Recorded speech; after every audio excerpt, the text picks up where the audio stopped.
참 희한하게도 드라마나 영화 그리고 수많은 소설과 인문 작품들을 접하게 될 때 마지막 엔딩을 정말 중요하게 봅니다. 이유가 뭐죠? 마지막 엔딩에 작품을 집필한 작가의 의도가 가장 분명하게 드러납니다. 엔딩을 보면 알 수 있어요. 2018년도에 인기리에 방영되었던 넷플릭스 드라마 미스터 선샤인, 유명한 김은숙 작가가 집필을 했는데요. 엔딩을 요약하자면 주요 인물들이 조국을 위해서 죽음을 맞이하면서 끝납니다. 굉장히 좀 슬프게 마무리가 되는 것 같아요. 여기서 우리는 작가의 의도를 볼 수 있습니다. 저 사람은 좀 살았으면 좋겠는데 왜 죽지? 의병이라는 이름 없는 영웅들의 희생을 기리기 위한 역사적인 메시지와 애국심, 그리고 희망이 아닌 지금의 슬픈 현실을 강조한 종결이라고 볼 수 있습니다.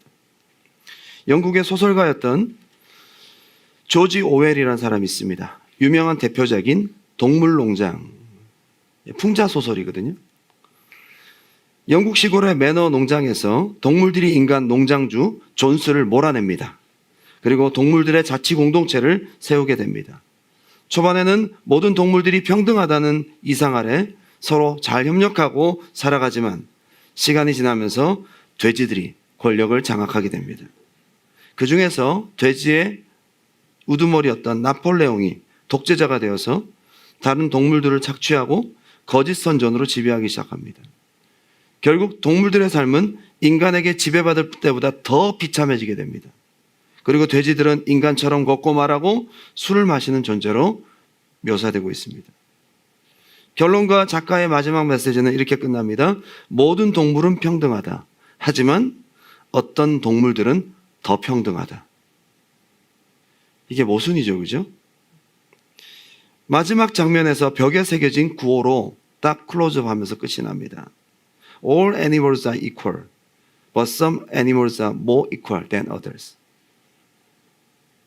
평등한데 더 평등한 게, 평등한데 더 평등하다. 이게 모순이죠. 여기서 조지 오웰의 의도를 알 수 있습니다. 처음에 구호는 진심이었습니다. 계급 없는 사회를 꿈꾼 이상주의적 출발입니다. 모든 동물들은 평등하다. 네, 시간이 지나면서 권력을 쥔 돼지들이 점점 더 많은 특권을 갖게 되자 기존 구호를 은근슬쩍 바꿉니다. 그래서 평등이라는 말을 이용해서 불평등을 정당화시키고 있는 것으로 마무리하고 있습니다. 이 작가의 의도는 소련의 볼세비키, 이 공산주의 혁명이 어떻게 스탈린 체제로 타락하고 변질되었는지를 보여주는 것입니다. 오늘 요한계시록의 마지막 장에 하나님의 계시된 의도가 너무도 분명하게 나타납니다.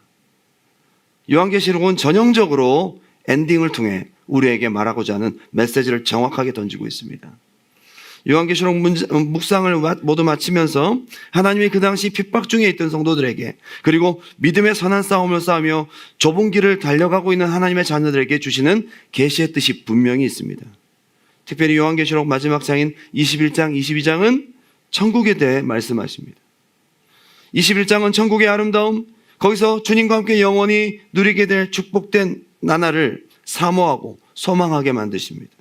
그리고 22장은 생명수 샘물이 흐르는 영원한 천국에서 주님과 영원히 함께 할 것이라고, 그리고 그 주님이 속히 오실 것이라고 말씀하면서 계시록 전체를 마무리하고 있습니다. 저는 오늘 본문을 중심으로 하나님이 진짜 저와 여러분에게 던지고 있는 메시지의 핵심을 함께 묵상해 보고자 합니다. 두 가지로 함께 은혜를 나눕니다. 첫 번째는 한번 따라 합시다. 상속받으리라. 상속받으리라. 이 하나님의 영광스럽고 거룩하고 놀라운, 너무도 아름다운 나라를 너희에게 줄 것이다. 너희에게 줄 것이다. 이것이 요한계시록의 분명한 메시지입니다. 그 나라는 네 것이다. 믿어지십니까? 요한계시록 21장 1절입니다. 또 내가 새하늘과 새 땅을 보니 처음 하늘과 처음 땅이 없어졌고 바다도 다시 있지 않더라. 또 내가 보매 거룩한 성 새 예루살렘이 어떻게 됐다고요? 하나님께로부터 하늘에서 내려오니. 어디로 내려왔다는 거예요? 구원받은 백성들이 있는 곳으로 내려왔다. 진짜 이게 하나님의 나라가 임한 거 아니에요? 그 준비한 것이 신부가 남편을 위하여서 단장한 것 같더라. 하나님 백성들을 향한 하나님의 서프라이즈 선물이에요. 하나님의 백성들이 있는 곳으로 내려오게 하셔서 너희 거다 라는 것이 하나님의 메시지입니다. 21장 5절 보좌에 앉으신 이가 이르시되 보라 내가 만물을 새롭게 하노라 하시고 또 이르시되 이 말은 신실하고 참되니 기록하라. 이건 거짓이 없다. 분명한 일이다. 또 내게 말씀하시되 이루었도다. 나는 알파와 오메가요 처음과 마지막이라. 내가 생명수 샘물을 목마른 자에게 값없이 줄 것이다. 주신다는 거예요. 주신다는 거예요. 반드시 이루어질 것이고 신실한 참되신 하나님께서 반드시 이루게 하신다. 그리고 이것을 너희에게 값없이 주신다. 요한계시록을 마지막 읽으면서 천국을 바라보고 와 좋겠다가 아니라 저건 하나님이 나에게 곧 주실 선물이구나 라는 메시지로 이해를 해야 된다는 거예요. 21장 7절 이기는 자는 이것들을 한번 따라 합시다. 상속으로 받으리라. 할렐루야. 나는 그의 하나님이 되고 그는 내 아들이 되리라. 어쩌면 하나님께서 직접적인 메시지를 우리에게 던지고 계십니다. 이것들을 상속받으리라. 저와 여러분은 받게 될 것입니다. 그러니 이기라고 말씀하십니다. 여러분 상속이라는 단어를 잘 생각하셔야 됩니다. 법적으로 명의 이전을 해준다는 거죠. 하나님이 가지고 있으면서 여기서 놀아가 아니라 이거 네 거야. 법적으로 하나님이 물려주셔서 우리의 소유가 되게 하신다는 겁니다. 얼마나 놀라운 일입니까? 21장 10절입니다. 성령으로 나를 데리고 크고 높은 산으로 올라가 하나님께로부터 하늘에서 내려오는 거룩한 성 새 예루살렘을 보였대. 여기 또 내려온다는 표현을 쓰고 있어요. 내려온다는 표현 속에 하나님의 의도가 있습니다. 우리에게 임하게 하시고 우리에게 주시고 우리로 누리게 하시고 우리에게 이전하게 하시고 우리로 상속하게 하시는 하나님의 과정인 것입니다. 천사가 지금 하는 역할은요, 천국의 리얼터 같은 역할을 하고 있어요. 자, 지금부터 보여줄게 하면서 우리가 살게 될 새 예루살렘 성을 투어하게 합니다. 11절 하나님의 영광이 있어 그 성의 빛이 지극히 귀한 보석 같고 벽옥과 수정같이 막더라. 자, 이제 그 집을 계약하고 나면, 아니 계약하기 전에 한번 둘러보고 계약하고 난 다음에 그 집을 설명할 수 있는 기회를 갖잖아요. 뭐가 어떻게 돼 있고 스위치는 어디 있고 이것은 어떻고 여기는 뭐가, 이런 부분들을 전부 설명해 주는 겁니다. 수정같이 막더라. 크고 높은 성곽이 있고 12문이 있는데 문에 12천사가 있고 그 문들 위에 이름들을 썼으니 이스라엘 자손 12지파의 이름들이라. 동쪽의 세 문, 북쪽의 세 문, 남쪽의 세 문, 서쪽의 세 문이니 그 성의 성곽에는 12기초석이 있고 그 위에는 12 어린 양의 12사도의 12 이름이 있더라. 우리 이름들을 거기 새겨놓은 거죠. 내게 말하는 자가 그 성과 그 문들과 성곽을 측량하려고 금갈대자를 가졌더라. 투어하면서 야드가 어느 정도인지 스퀘어핏이 어느 정도인지를 재주는 거죠. 네모가 반듯합니다. 길이와 너비와 높이까지 같습니다. 그 성을 측량하니 12,000 스타디온, 길이, 너비, 높이, 정확한 정육면체의 구조를 가지고 있습니다. 근데 여러분 스타디온이라는 단어는 우리가 쓰지 않죠. 성경 속 이 기준인 거죠. 완전한 큐브인데요. 이것은 지성소가 완전한 스퀘어인 것처럼 지성소의 원본입니다. 하나님이 거하셨던 지성소의 오리지널 버전이다. 정육면체로 되어 있습니다. 하나님의 완전성을 상징합니다. 가로, 세로, 높이가 다 똑같은데요. 1스타디온이 185m입니다. 그럼 12,000이면요. 뭐 재는 기준에 따라 다르겠지만 22,500에서 2200에서 2400까지 한 변의 길이가 2400km입니다. 여러분 이런 건물 보셨어요? 2400km가 한 변이에요. 그리고 성곽의 두께 이 성벽의 두께가 뭐냐면요. 144규빗인데 65m예요. 자그마치. 벽의 두께가 65m. 벽의 두께를 재기 위해서 100m 달리기를. 길이, 넓이, 높이가 2400km, 2400km, 2400km. 자, 이것은 뭐 물리적인 것으로 봐도 어마어마한 사이즈죠. 대한민국 사이즈가 어떻습니까? 260km 곱하기 460km예요. 저기 강원도 고성에서 전남 해남까지 이렇게 대각선으로 그으면 260 곱하기 460 그렇게 됩니다. 가장 넓은 쪽으로 해서. 그러면 2400km면 10배 아니에요? 대한민국이. 건물 하나 사이즈가 하나님이 서프라이즈로 보여주시는 금덩어리 건물이 물리적으로만 봐도 대한민국의 10배. 이런 건물이 어디 있습니까? 그런데 10이라는 것은 완전 숫자고요. 1000이라는 것은 어마어마하게 큰 단위를 설명하고 있는 겁니다. 상징이긴 하죠. 끝도 없어요. 구원받은 여러분 모두가 다 들어갈 수 있는.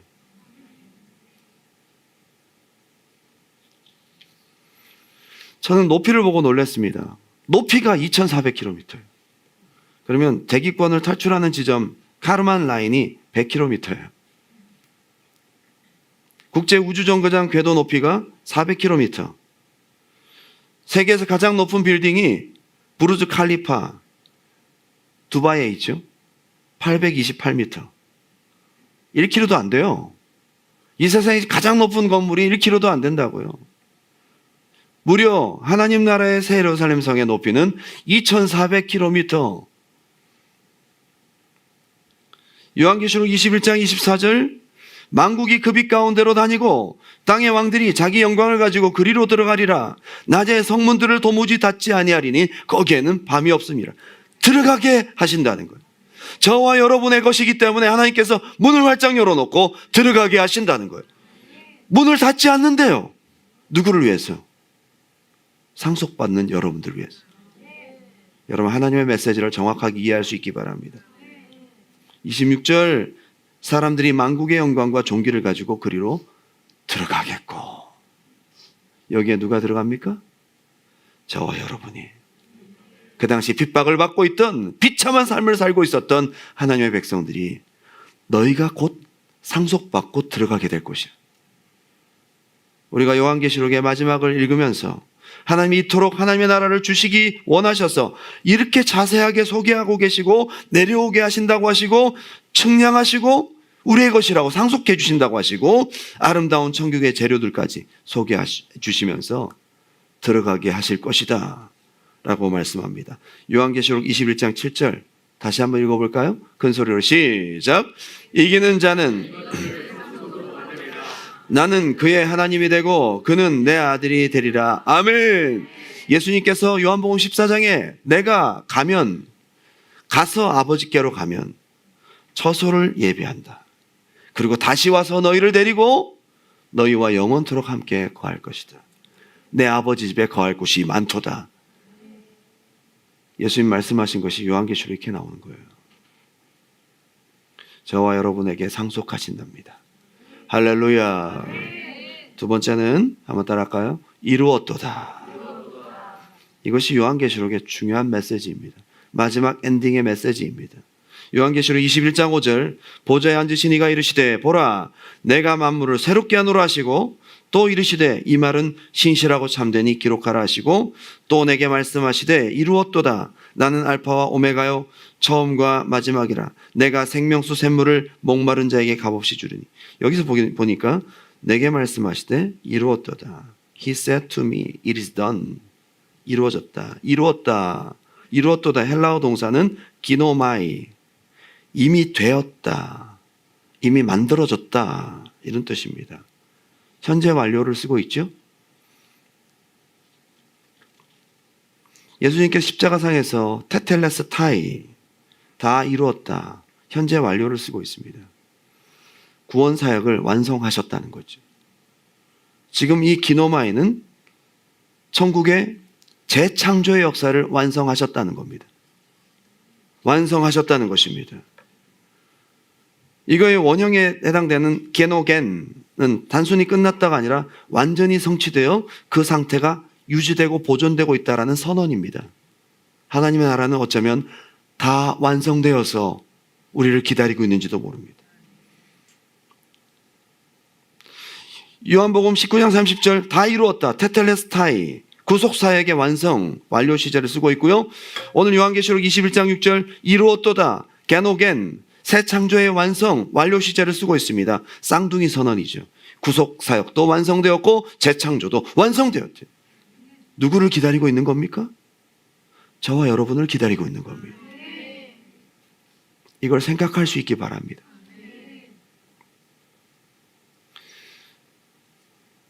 계시록 20장에 천년왕국이 예수님의 재림 이후부터 진행된다고 저는 생각합니다. 예수님 재림하시고 그 다음에 천년왕국이 이루어진다는 것이 요한계시록의 순서와 또 7년 대환란의 끝에 그 환란을 견딘 자들에게 주시는 보상의 의미를 기록하고 있는 것으로 보았을 때 예수님의 재림 이후에 주실 보상이 천년왕국이다라고 저는 보고 있는데 그렇지 않은 분들도 많이 계십니다. 이 천년왕국에 대해서 요즘에 무천년설을 많이 주장하고 있는데요. 둘 다 괜찮습니다. 이것 때문에 뭐 이단되고 그런 거 아니니까요. 그렇게 생각할 수 있습니다. 이 무천년설은 어떻게 생각하냐 하면 천년왕국을 상징으로 보고 있어요. 천년이라는 숫자도 상징으로 보고 있습니다. 정확한 기간으로 보지 않아요. 천년왕국의 시작을 예수님이 십자가에서 죽으시고 구속사역을 완성하시고 죄와 사탄의 세력을 멸하신 사건으로 용을 이미 결박하셨다라고 보는 것이 무천년설의 특징입니다. 그러니까 지금이 천년왕국인 거예요. 우리 안에 성령님이 임하시고 예수 그리스도의 이름으로 사탄을 몰아내고 하나님의 자녀된 권세로 살아가는 천국을 누리고 살아가는 무천년설의 견해도 어떤 면에서는 인정이 될 수 있습니다. 저는 이 천년왕국을 이렇게 생각하는 신학적 이론에 대해서 크게 동의하지 않는 부분들도 있지만 제가 동의하는 부분이 있습니다. 하나님의 나라를 성령 안에서 이 땅에 살아가면서 이미 누리고 살아가야 한다라는 그 의견에는 전적으로 동의합니다. 할렐루야. 하나님의 나라를 누리며 살아가야 되는 것입니다. 이것이 믿음의 삶인 거죠. 비록 지금 도미티안 황제의 핍박 가운데 있지만 핍박과 고통 가운데 있지만 그들에게 가장 필요한 것은 하나님의 나라를 누림인 것입니다. 완성된 하나님의 나라를 누림인 것입니다. 핍박과 어려움 중에서도 누림인 것입니다. 마지막 엔딩 부분인 21장에서 이미 완성된 하나님의 나라 새 예루살렘 성에 대해서 이미 완성되었다라고 우리에게 메시지를 전하고 있습니다. 장차 우리가 예수님의 재림 후에 누리게 될 나라이지만 우리가 구원받고 누리게 될 나라이지만 이 마지막 요한계시록의 천국에 대한 부분을 우리에게 소개하고 있을 때는 이미 이것은 완성되었고 너희가 지금부터 누려도 돼. 우리가 소망 가운데 누릴 것을 하나님이 전하고 계십니다. 저는 요한계시록 마지막을 묵상하면서 하나님 나라의 소망을 우리 모두에게 주시고자 하는 엔딩 부분을 보면서 주님이 우리에게 가르쳐 주신 기도를 묵상하게 됩니다. 한번 다시 읽어볼까요? 마태복음 6장 9절 10절입니다. 시작. 그러므로 너희는 이렇게 기도하라. 하늘에 계신 우리 아버지여 이름이 거룩히 여김을 받으시오며 나라가 임하시오며 뜻이 하늘에서 이루어진 것 같이 땅에서 이루어지이다. 아멘. 아까 우리가 박수치면서 찬양했죠. 하늘에 계신 우리 아버지. 이게 주기도문이잖아요.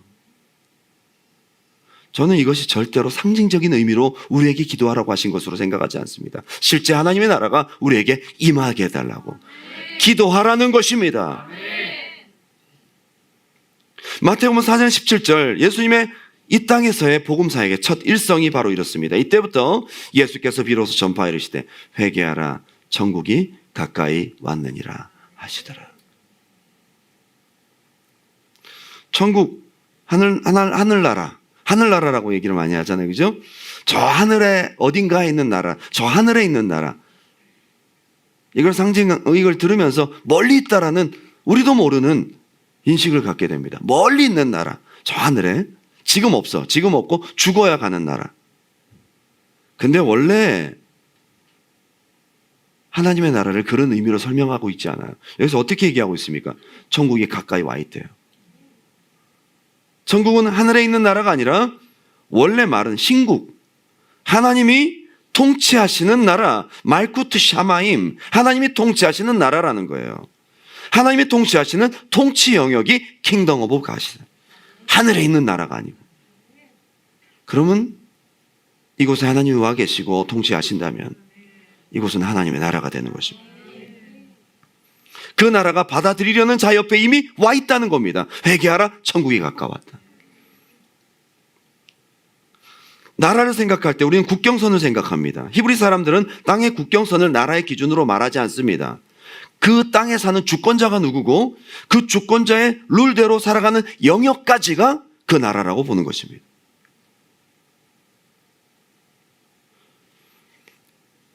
그래서 하나님의 나라를 받아들이고 우리가 하나님의 통치 안에 들어가게 되면 그 사람은 이미 하나님의 통치 영역 안에 들어와 있고 하나님의 나라가 임한 겁니다. 회개하라? 한번 따라할까요? 회개하라. 천국이 가까이 왔느니라. 이게 헬라어로 보면 메타노이테, 앵기켄, 가르케, 바실레이아, 톤 우라노스, 하늘이라는 뜻이죠. 메타노이테, 이것은 회개하라는 뜻으로 우리가 알고 있지만 전환하라, 바꿔라. 믿지 않으려는 마음을 믿음으로 바꿔라. 하나님을 인정하지 않던 마음을 하나님 인정하는 마음으로 바꿔라. 전환하라. 하나님의 나라가 아주 가까이 오고 있으니 빨리 바꿔. 그러면 이렇게 실제적이고 현장적인 것으로 하나님의 나라가 너 안에 진격해 들어갈 것이고 하나님의 통치가 즉시 이루어지게 될 것이다. 할렐루야. 희한하게도 히브리어는요 2가지의 텐스밖에 없대요. 하나는 present perfect, 현재 완료 시제하고 하나는 future, 미래 시제인. 히브리어로 보니까 이미 완료, 현재 완료입니다. 옆에 붙어 있어. 하나님의 나라가 붙어 있어. 그러니 즉시 시간이 걸리는 게 아니에요. 받아들이고 믿고 인정할 때에 즉시로 하나님의 통치 영역이 그 안에 임하게 되는 것입니다. 할렐루야. 하나님의 나라는 죽어서 이루고 누리게 된 나라일까요? 아닙니다. 오늘 요한계시록의 메시지의 핵심은요, 마지막 주제는요, 고통을 당하고 힘든 너희들의 삶을 내가 안다. 그러나 하나님의 나라가 너희에게 임하도록 하라.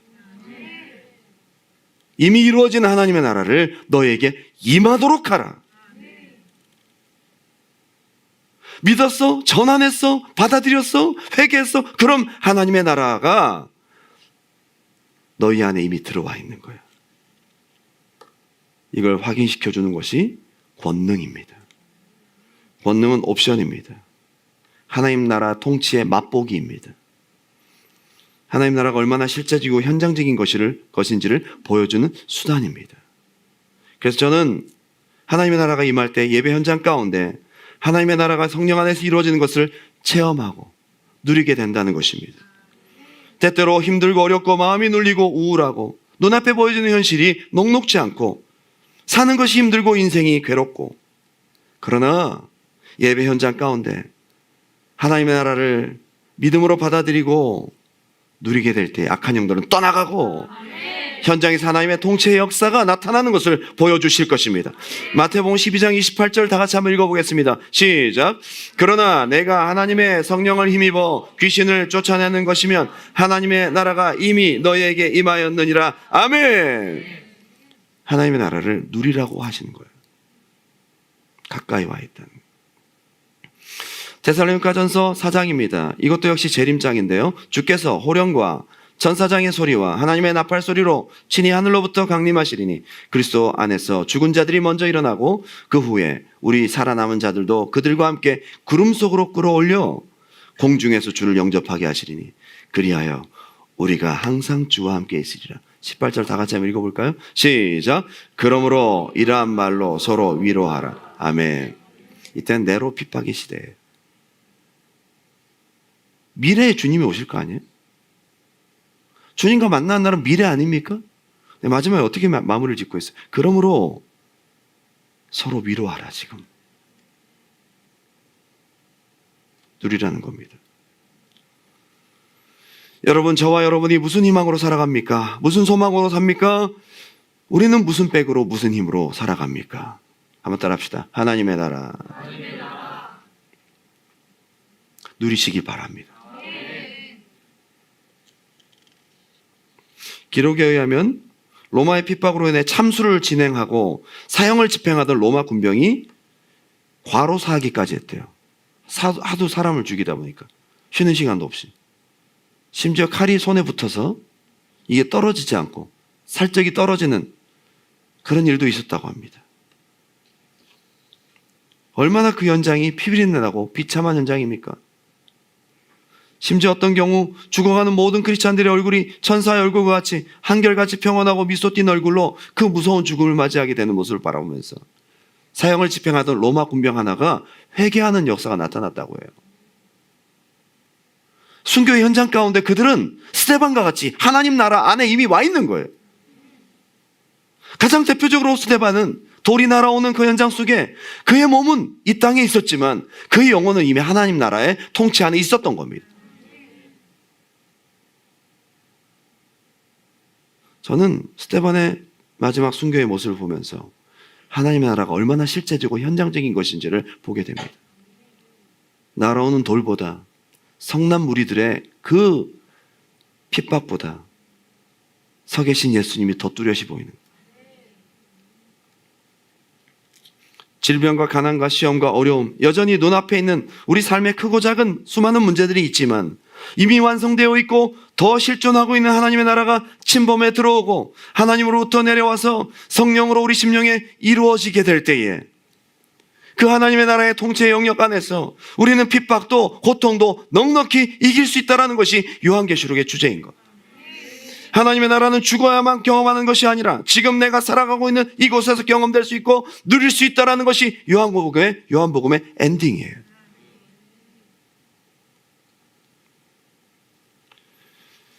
물론 예수 그리스도의 재림으로 우리는 완전함을 그때 누리게 됩니다. 그러나 이미 완성된 하나님의 나라를 요한계시록은 지금부터 누려라. 작년에 오타와의 한 49세 여성 파트리샤 워덴드라는 여자가요 복권에 당첨이 됐습니다. 무려 70 밀리언 7천만 달러. 이 돈 다 쓰고 죽을 수 있을까요? 로또 맥스 잭팟에 당첨되었습니다. 기구한 인생이 조명됩니다. 10대에 임신해서 미혼모가 되고요. 암에 걸린 후 약물 중독에까지 빠져서 인생의 바닥을 경험하게 됩니다. 가족들의 사랑과 도움으로 이를 극복하게 됩니다. 수없이 죽으려고 했어요. 그러나 가족들의 도움으로 극복했어요. 이 같은 배경으로 7천만 불 거액을 자기처럼 어려운 이웃과 자폐증 환우를 돕는 데 사용하고 싶다고 얘기를 했습니다. 진짜 사용하고 있는지 모르겠습니다. 그리고 뿔뿔이 흩어져 사는 가족들이 한데 모여 살았으면 좋겠다고 큰 집을 살 계획이라고. 자, 저는 이제 이게 발표가 났고요. 아직 받은 상태가 아니었어요. 그 신문 기사가 났을 때는. 그러면 이제 받으러 가잖아요. 받으러 갈 때 안 받았잖아요, 아직. 그걸 받으러 갈 때 마음이 어떨까요? 여러분 당첨이 되면 이미 여러분 거 아닙니까? 그럼 벌써 집부터 알아보겠죠? 어떤 리얼터를 고용할까? 그 다음에 뭘 쓰지? 이걸 어떻게 쓰지? 막 계산하느라 행복한 고민을 하게 될 겁니다. 이미 누리고 있는 거예요. 참. 이분에게는 여전히 빚이 있습니다. 내 아들 론이 있었고요. 병원비가 있었고요. 공과금, 몰개지. 너무 많은 빚이 있어요. 여러분, 근데 이거 문제가 될까요? 누리라는 겁니다. 자, 결론을 맺으면서 이 말씀을 함께 나누고 이 이야기를 함께 나누고 기도했으면 좋겠습니다. 어느 목사님이 영국에서 유학을 할 때입니다. 그분이 다녔던 교회가 7, 80명 정도 모이는 작은 현지 영국 감리교회였는데요.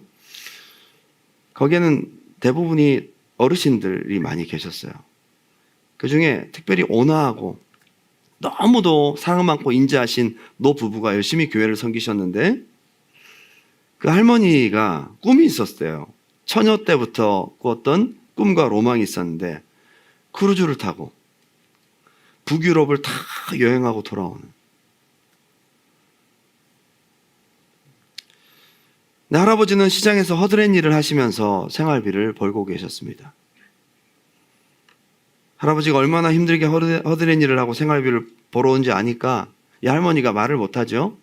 여보, 나 크루즈 여행하고 싶어. 어떻게 말을 합니까?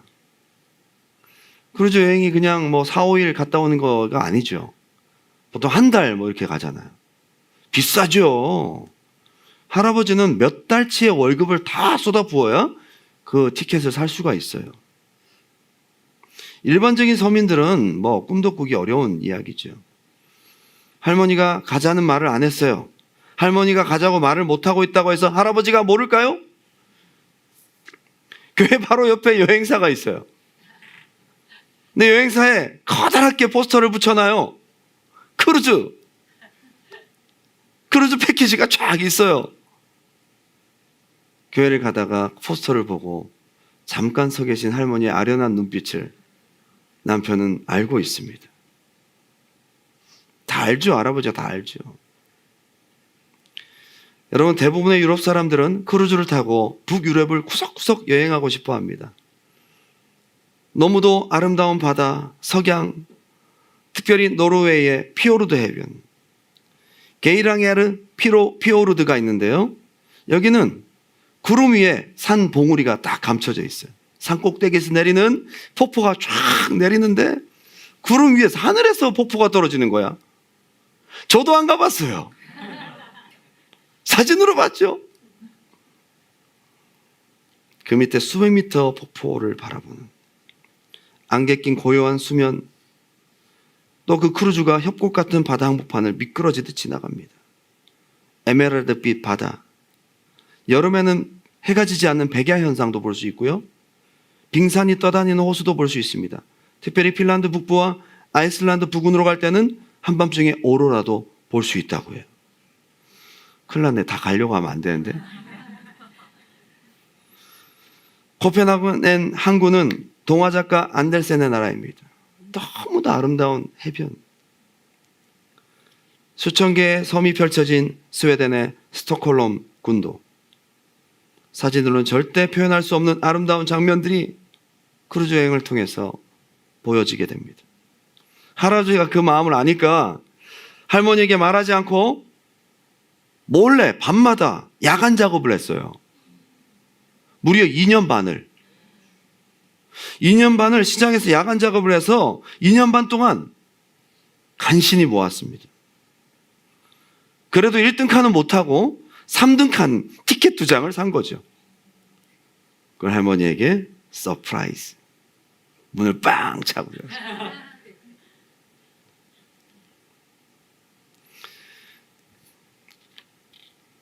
그래서 할머니가 교회 와서 이제 크루즈 여행 가기 전날 간증을 하는 거예요. 할아버지가 말하지 말라고 했는데 내일 가게 되었어요. 여러분, 모든 성도님들이 두 분이 어떻게 사는지를 아니까 막 박수 치면서 좋아해 주는, 갈 때 커피 사 먹으라고 돈도 주고 축복해 주고. 그렇게 두 분은 떠났습니다. 한 달 뒤에 할머니가 돌아왔어요. 그래서 교회에서 말한 것이 있었는데요. 할머니 말씀대로는 거기 딱 타자마자 바다를 바라보는데 여기서 죽었으면 좋겠다. 여기서 내리기 싫다. 여기서 하늘나라 갔으면 좋겠다. 너무 좋더래요. 너무 좋더래. 막 거기가 천국이지 뭐. 근데 이제 타면서 돈이 없으니까 먹을 걸 생각해서 바게트 빵을, 딱딱한 바게트 빵을 많이 사가지고 탔어요. 잼이랑 버터도 잔뜩 샀습니다. 매일 그걸 먹었어요, 처음에. 그래도 좋아. 이 경치를 보는 게 어디예요. 근데 그것도 매일 물리니까 3일 지나니까 물리잖아요. 그래서 가판으로 이제 올라가려면 왼쪽에 항상 커다란 뷔페 식당이 있습니다. 어마어마하게 식당이. 몇천 명이 타는 그러니까 식당이 얼마나 큽니까? 오픈된 곳인데요. 냄새도 좋고 온갖 산의 진미가 거기 다 있더래요. 안 보고 싶어도 지나갈 때마다 왼쪽에 보이는 곳이니까 냄새에 끌려서 할머니가 그걸 보고 있습니다. 할아버지가 이걸 모르겠어요? 다 알죠. 또 할머니한테 얘기하면 할머니한테 혼날까 봐 할아버지가 몰래 배에서 알바를 하세요. 한밤중에 가판에 올라가서 일을 합니다. 막 일을 허드렛 일을 하고 구두 닦고 쓰레기 청소하고 가판을 또 걸레로, 그래서 돈을 모았습니다. 열심히 돈을 모았는데 이 정도면 됐겠지 해서 한 3, 4일 전에 할머니에게 딱 들어갔어. 이제부터 뷔페 먹을 수 있어.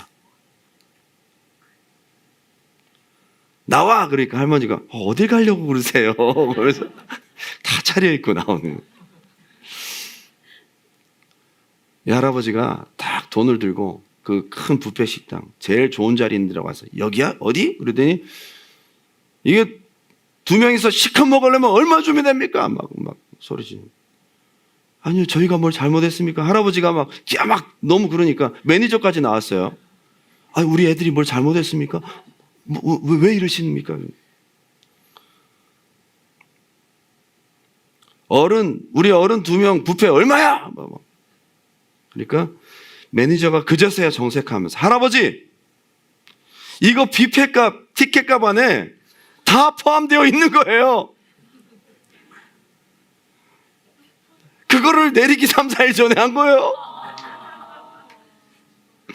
누리지도 못하고 밤잠도 못 자고 먹기 싫음 바게트 빵만 우걱우걱 먹어가면서 내리기 3, 4일 전까지 일해가면서 기껏 모았더니 티켓값 안에 포함.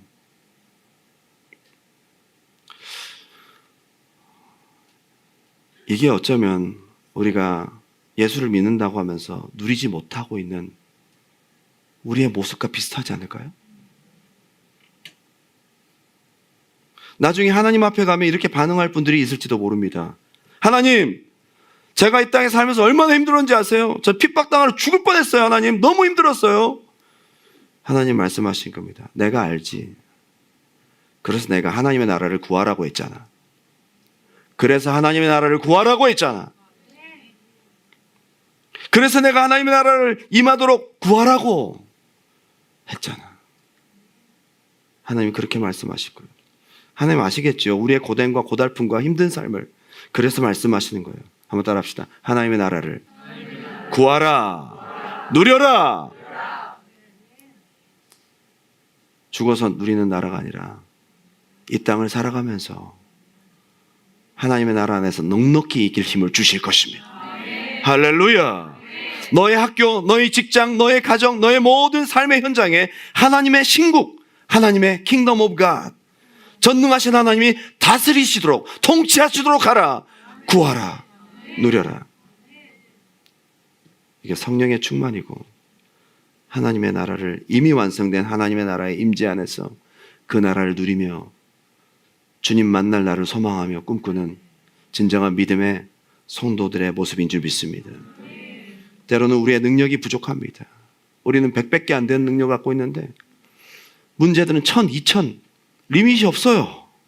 너무 힘들어요. 우리가 감당할 수 없이 이 고난의 파도는 계속 밀려옵니다. 우리가 해결할 수 있는 문제가, 해결할 수 없는 문제가 우리를 둘러싼다 할지라도 하나님의 나라가 너희 안에 임하고 그 하나님의 통치로 이 모든 문제는 넉넉히 넘어가게 될 것이다.